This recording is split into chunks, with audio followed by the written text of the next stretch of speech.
Opa pessoal, tudo bem? Eu vou fazer aqui, vou abrir a lista de revisão de álgebra linear e dar uma passada nos exercícios que foram solicitados com vocês, tá bom? Então vou abrir aqui o Jupyter Notebook.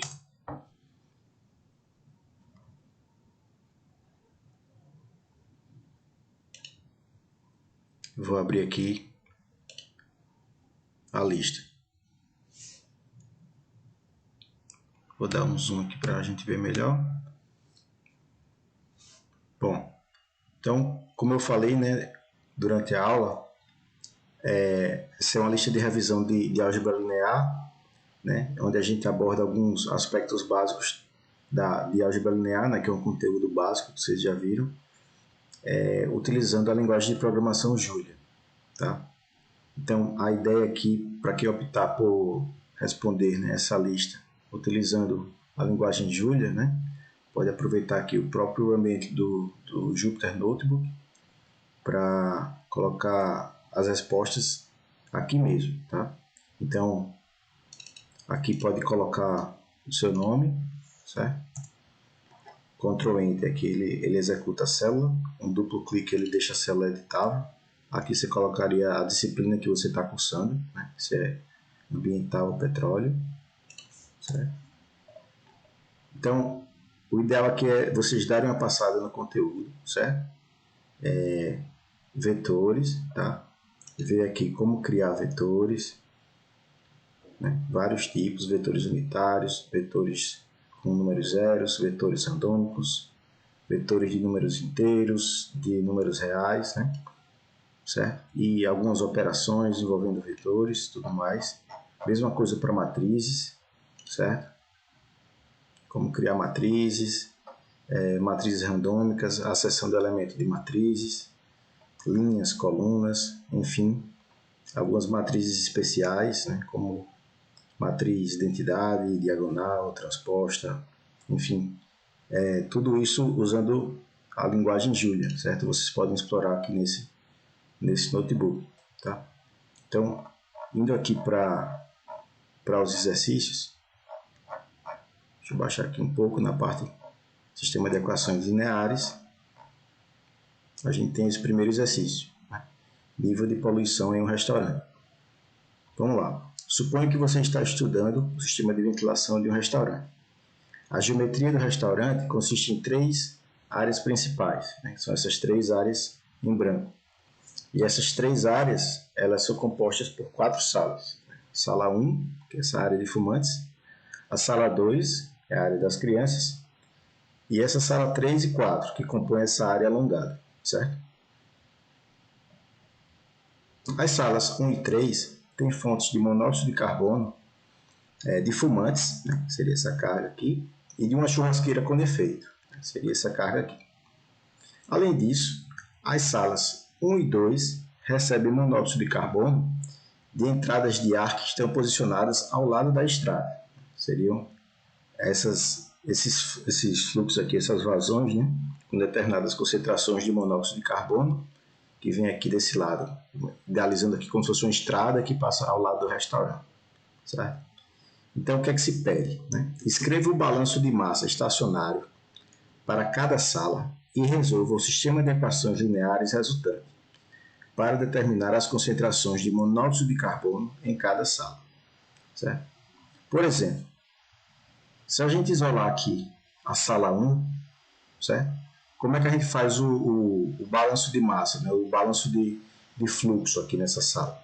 O balanço de carga, certo? A gente tem que pegar tudo que está entrando na sala, todo o fluxo que está entrando, a carga que está entrando, assumir ela como positiva, certo? A carga que está saindo, a gente assume como negativa, certo? E a gente fala que tudo que está saindo menos tudo que está entrando tem que ser igual a zero, né? Para que a massa, esse balanço de carga, seja conservado. Tá? Então, aqui para essa sala 1, né? Como é que a gente pode montar? A gente tem essa carga de fumantes, né? Que foi idealizada aqui como W fumantes, certo? É uma carga de 1000 miligramas por hora, certo? A gente tem outra carga de entrada, que é composta aqui por essa concentração, né, de monóxido de carbono e por essa vazão, QA, certo? Note que se a gente multiplicar QA por CA, né, a gente vai ter aqui metro cúbicos por hora vezes miligrama por metro cúbico. Ou seja, a gente vai ter miligrama por hora, se a gente multiplicar a mesma unidade aqui da carga de fumantes, né? Então, a gente obtém a carga multiplicando a vazão pela concentração de monóxido de carbono, certo? Então, essa carga aqui também seria uma carga de entrada aqui na sala, certo? A gente já computou aqui essa carga de fumantes com um valor positivo. Então, agora a gente está computando essa outra carga de entrada como um valor positivo, né? Essa multiplicação QA vezes CA. Se a gente observar aqui também, a gente tem uma carga de saída, né? Aqui com essa vazão QA, certo? Mas referente já à concentração da sala 1. Então, o que a gente vai multiplicar por essa vazão QA é a concentração da sala 1, que é uma das incógnitas do problema, certo? Como ela é uma carga de saída, né, então ela está aqui com o sinal negativo. Tá? E além disso, nós temos outras duas cargas aqui para serem analisadas, que é uma carga de mistura, que a gente chama, né, que é o que está saindo aqui da sala 1 para a sala 3 e o que está entrando da sala 3 para a sala 1. Né? Note que o que está saindo da sala 1 para a sala 3, né, corresponde aqui a esse E13, que seria essa vazão aqui, né, 25 metros cúbicos por hora, tá? Multiplicado pela concentração da sala 1, certo? C1, negativo, né? Menos C1 vezes E13, porque está saindo. E da mesma forma, a gente tem essa mesma vazão, né, da sala 3 para a sala 1, de entrada, mas já que está vindo da sala 3 para a sala 1, ela vem aqui com concentração de monóxido de carbono da sala 3. Então, vai ficar um valor positivo de entrada, né? E13 vezes C3, certo? Então, fazendo isso, a gente fechou todo esse balanço de massa, né? Esse balanço de carga da sala 1. E ele tem que ser igual a zero, certo? Então, fazendo isso, a gente já tem a primeira equação do sistema, tá? O que a gente pede para vocês fazerem todas as demais, né? Conforme vocês forem fazendo das outras salas, vocês vão tendo a segunda, a terceira e a quarta equação, e com isso vocês conseguem montar um sistema de equações lineares. Quem são as incógnitas desse sistema? São as concentrações de monóxido de carbono em cada uma das salas, C1, C2, C3 e C4, certo? Então, aqui está idealizada aqui, essa primeira equação, né, como eu falei. Quem desejar fazer aqui no Julia Notebook, eu já coloquei também os valores numéricos aqui referentes à questão, né, o que é dado aqui, essas cargas, os valores de vazão e de concentração que são dados, certo? Outra coisa que é importante aqui de falar é que vem aqui uma determinada vazão, né, de 200 metros cúbicos por hora, certo? Essa vazão, ela continua aqui, vem da sala 1 para a sala 3, certo? Da sala 3 para a sala 4. Note que aqui tem uma saída da sala 4 para o ambiente, certo? De 100. Né? Então, nós ficamos apenas com, digamos, 100 metros cúbicos por hora dessa vazão inicial, certo? Aí, imaginando que ainda um pedaço dessa vazão vem aqui para a sala 2, né? Ficou faltando 100, né, dos 200, já que 100 foi aqui para o ambiente. Então, aqui na sala 2, entram mais 50, né? 50 metros cúbicos por hora. Então, o que sai aqui para o ambiente é 150. Né? Está entrando aqui 50, mais 100, que é o resultante aqui dos 200, fora os 100 que já saíram aqui na sala 4. Tá? Isso aqui eu coloquei aqui para ficar mais ilustrativo para vocês, né? Como sendo QA, o que vem aqui nessa iteração da sala 2 e sala 4 é o QA menos QD, já que QD está saindo aqui, certo? Fica mais fácil aí para ilustrar para vocês. E da sala 3 para a sala 4 ainda é o QA. certo? Então, vocês podem fazer, assim, idealizar, né, cada uma dessas equações, esses balanços para cada uma das salas, e aí vocês conseguem ir montando a matriz dos coeficientes e o vetor de constantes da solução, tá? Por exemplo, para essa primeira equação aqui, né, a gente pode montar essa matriz A como sendo qual o termo que multiplica o coeficiente, a concentração C1. Então, é menos QA. Qual é o termo que multiplica nessa equação? Aliás, em C1 ainda tem outro termo ali que está sendo multiplicado, né? Que no caso é um 3, certo? Então, esse aqui é que está multiplicando o C1, certo? O que é que está multiplicando o C2? Não aparece o C2 nessa equação, então vou colocar aqui 0. O que é que está multiplicando o C3? É um 3. E o que é que está multiplicando o C4? Nada. 0. Né? Certo? Então, a partir dessa equação, a gente já tem condições de montar a primeira linha da matriz A. Né? O resto vocês teriam que completar aqui conforme forem montando as outras equações. Para o vetor de constantes B, também a gente já tem condições, né, de montar o seu primeiro elemento, né, é referente a essa equação. Se a gente passa esse cara e esse cara, né, que são os termos que independem das concentrações C1, C2, C3 e C4 nessa equação, para o lado de cá, né, para o lado direito da equação, então nós temos aqui menos W fumantes, né, e menos QA vezes CA, certo? Dessa forma aqui, né, nós temos já o primeiro termo também do vetor de constantes, tá bem? E nós indo aqui para o exercício 2,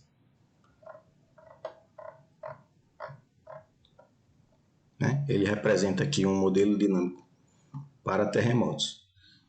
Vou ler aqui o enunciado da questão com vocês. Engenheiros usam modelos massa-mola para obter ideias sobre a dinâmica de estruturas sob influência de perturbações como terremotos. A figura abaixo mostra um desses modelos para um edifício de 3 andares. A massa de cada pavimento é representada por MI, certo? E a rigidez de cada pavimento é representada por KI. Então, para o pavimento 1, né, nós temos uma massa M1 e uma rigidez K1. Para o pavimento 2, massa M2 e rigidez K2. E para o pavimento 3, da mesma forma. Temos alguns valores numéricos aqui. Neste caso, a análise é limitada ao movimento horizontal da estrutura, à medida que é submetida ao movimento da base horizontal devido a terremotos. Balanços dinâmicos de força podem ser desenvolvidos para esse sistema, resultando nessas equações aqui. Né? Então, para esse caso, é até mais fácil. Né? O sistema, né, as equações aqui já estão montadas, já estão disponíveis aqui para vocês. Certo? Nesse sistema aqui, cada xi, né, que são x1, x2 e x3, representam os deslocamentos horizontais dos pavimentos em metros. E o ômega-n, que aparece aqui também, certo? É a frequência natural em radianos por segundo. As frequências naturais podem ser expressas em hertz, né? Que na verdade são ciclos por segundo. Se a gente dividir a frequência natural em radianos por segundo por 2π, certo? Se a gente pegar a frequência natural em radianos por segundo e dividir por 2π, a gente obtém a frequência natural em hertz. Tá bem? Então, o que é pedido? Determine os autovetores, autovalores e as frequências naturais em ciclos por segundo para o modelo supracitado. Né? Então, se vocês analisarem essas 3 equações, vocês vão ver que elas correspondem a equações de um sistema de alto valor, alto vetor. Né? elas têm o formato que foi dado na teoria aqui em cima.